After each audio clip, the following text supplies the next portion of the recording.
Bismillahirrahmanirrahim. Assalamualaikum warahmatullahi wabarakatuh. Ismi Definisa Astria, ana min Qismit Ta'lim Al-Lughatul Arabiyyah Faslul Ba. Ahdafu ta'limil qiraati wa yatalakhasul hadaful ammu war-ra'isiyyu min ta'limil qiraati fi tamakkunil muta'allimi min ayyakuna qadiron ala ayyaqra'al lughatal arabiyyah minal yamini ilal yasari bisyaklin sahlin wa murihin wa hadha ya'ni ayyaqra'a fi softin wa sur'atin wa yusrin multafidul ma'na mubasyaratan minas sofhatil makbu'ati duna tawaqqufin indal kalimati awit tarakibi wa dunal isti'anati marratin adidatan bil ma'jam.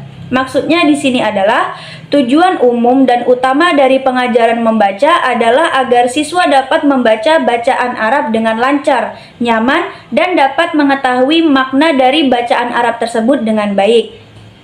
Selanjutnya, pengajaran membaca bahasa Arab ini ditujukan agar siswa dapat memahami makna tanpa berhenti pada kata atau frasa tertentu dan tanpa tertuju kepada kamus secara berturut-turut. Hadzal hadaful ammu yumkinu ayyud'a fi syaklil ahdafi al-juz'iyyati taliyah. Enggak pakai tasydid, anjrit, taliyah. Bismillahirrahmanirrahim. Hadzal hadaful ammu yumkinu ayyud'a fi syaklil ahdafi al-juz'iyyati taliyah. Wahid ayyatamakkanat daris min rabdir rumuzil maktubah bil aswatil lati tu'abbiru anha fil lughatil arabiyyah. Isnain ayyatamakkana min qiraati nafsi qiraatan jahriyatan bin nutqin sahih. Tsalitsah ayyatamakkana min istintajil makna al-ammi mubasyaratan minas safhatil matbu'ah. Rabi'ah ayyata'arrafa ma'aniyal mufradat min ma'anis sayaq wal farqu baina mufradatil hadithi wa mufradatil kitabah. Khamisah ayyafhama ma'aniyal jumali fil fiqrati wa idraka alaqatil ma'na allati tarbutu bainaha. Sittah ayyaqra'a bafuhum wa intilaq. Sab'ah ayyafhamal ifkarul juz'iyyah wat tafasil. Samaniyah ayyata'arrafa alamatit tarqim. Tis'ah ayyaqra'a bitolaqatin dunal isti'anah bil ma'ajim. Asyarah ayyaqra'a qira'atan wasi'atan ma'a idrikal ahdath. Maksudnya adalah tujuan umum ini dapat dirumuskan ke dalam bentuk tujuan-tujuan khusus tertentu, yaitu ada 10. Yang pertama, siswa dapat mengaitkan simbol-simbol tertulis dengan suara yang diwakilinya dalam bahasa Arab. Misalnya, siswa menulis simbol atau menulis huruf alif, kemudian siswa tersebut menyuarakan atau mewakilinya dengan bacaan A. Begitu juga seterusnya dengan ketika siswa menulis huruf ba dan siswa tersebut mengucapkannya dengan huruf ba dan lain-lain. Yang kedua, siswa dapat membaca teks dengan lantang dengan pengucapan yang benar. Yang ketiga, siswa dapat langsung memahami makna umum dari halaman yang dicetak tanpa sedikit-sedikit membuka kamus, tanpa sedikit-sedikit berhenti pada kata atau frasa tertentu. Kemudian yang keempat, siswa dapat mengenali makna kata-kata dari konteks atau dari isi, serta membedakan antara kosakata lisan dan kosakata tulisan. Perbedaannya itu contohnya huruf alif itu jika kita lafalkan itu menjadi huruf A. Namun ketika alif tersebut belum berharokat dan ditulis menjadi tulisan itu menjadi alif ketika huruf alif tersebut diucapkan berubah menjadi bacaannya A, begitu.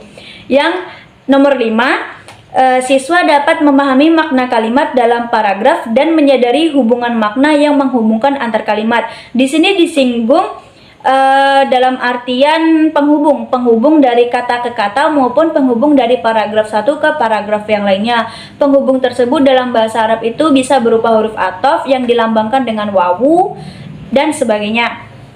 Yang keenam, siswa dapat membaca dengan lancar dan nyaman. Yang ketujuh, siswa dapat memahami gagasan-gagasan utama dan rincian. Gagasan utama ini maksudnya siswa dapat memahami makna dari apa yang dibacanya tersebut. Yang kedelapan, siswa dapat mengenali tanda baca. Tanda baca ini bisa seperti koma, titik, dan lain sebagainya. Yang kesembilan, siswa dapat membaca dengan fasih tanpa bantuan kamus. Yang kesepuluh atau yang terakhir, siswa dapat membaca dengan luas dan memahami peristiwa yang dibahas. Begitu. Tanqasimul qira'ata wahid min haitsu nasyatul qari'i ila qira'atun jahriyatun wa qira'atun shamitatun. Itsnain wa min haitsul aradul ammu lil qari'i ila qira'ati istimta'iyah wa qira'ati darsin wa tahlil.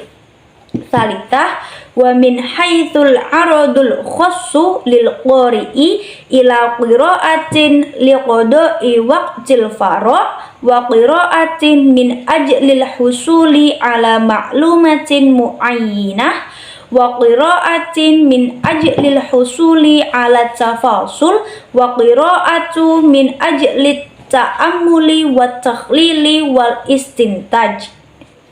Rabi'ah wa min haitsu marahilu ta'allumiha ila al-qira'atu kata'arrufi ramziyyi sautiyyi ay marhalati saytorati ala mekanikiyat al-qira'ah wal qira'atu min ajlil fahmi ay marhalatul qira'ati wal irtibati bil makna wal qira'atul makatsafatu ay marhalatul qira'ah lidarsi wa tahsil wal qira'atu tahliliyatul wasi'ah ay marhalatul ittisali bikulli ma tu'abbiru anhul lughah.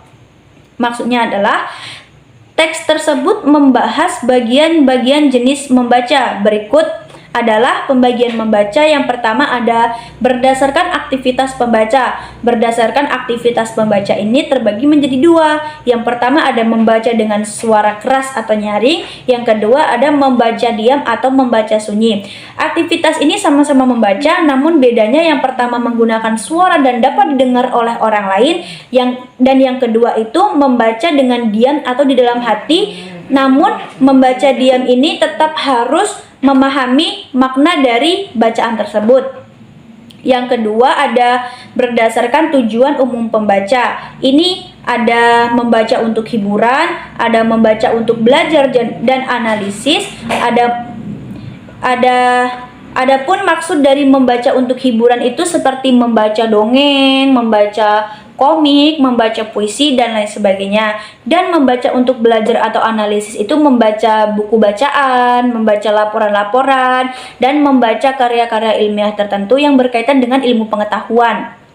Yang ketiga, ada berdasarkan tujuan khusus pembaca. Di sini ada 4. Yang pertama itu ada membaca untuk mengisi waktu luang, yaitu membaca untuk sekedar mengisi waktu luang aja, seperti membaca koran, membaca novel, dan lain sebagainya.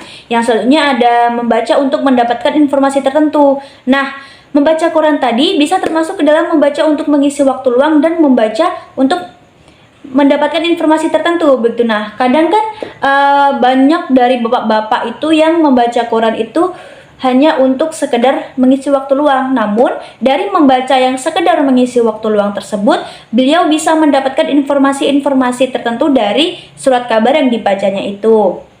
Yang selanjutnya, membaca untuk mendapatkan rincian. Membaca untuk mendapatkan rincian ini misalnya dia ada membaca sesuatu di sebuah tempat yang bacaan tersebut belum lengkap. Kemudian seseorang tersebut mencari lebih dalam untuk mendapatkan rincian dari teks singkat yang dibaca sebelumnya itu, begitu. Yang selanjutnya ada membaca untuk renungan, analisis, dan sintesis, begitu. Membaca untuk renungan ini ya mirip dengan membaca untuk mendapatkan informasi tertentu, yaitu membaca untuk renungan itu atau analisis. Dia berarti menganalisis sesuatu dari bacaan tersebut untuk mendapatkan sebuah informasi tertentu. Yang keempat, itu ada berdasarkan tahapan pembelajaran.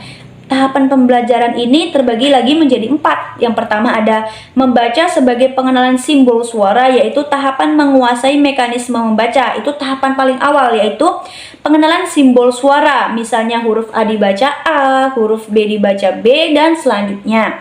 Yang selanjutnya ada membaca untuk pemahaman, yaitu tahapan membaca dan keterkaitan dengan makna. Bagaimana seseorang tersebut membaca bacaan dan dapat mengerti makna dari tulisan yang dibacanya, bukan hanya sekedar membaca selesai sudah tidak dapat apa-apa, akan tetapi di sini dituntut untuk dapat memahami makna dari teks yang dibacanya tersebut.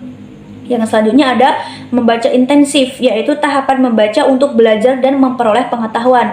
Nah, membaca intensif ini biasanya dilakukan oleh para pelajar ketika dia ingin ujian. Misalnya banyak kejadian yang seperti itu kan, pelajar itu hanya membaca ketika malam sebelum ujian. Di situ dia membaca intensif, berselang waktu, misalnya berkisar antara setengah jam, mungkin dia membaca benar-benar intensif tanpa henti, benar-benar menggali informasi dari bacaan tersebut dan benar-benar memahami makna dari bacaan tersebut, begitu. Yang selanjutnya ada membaca analisis yang luas, yaitu tahapan keterhubungan dengan semua bahasa yang diungkapkan. Maksudnya adalah membaca analitis itu seperti kepada mengamati hubungan-hubungan dengan yang ada di dalam bacaan tersebut, begitu. Syukron jazilan ala ihtimamikum wa afwan alal khata. Wassalamualaikum warahmatullahi wabarakatuh.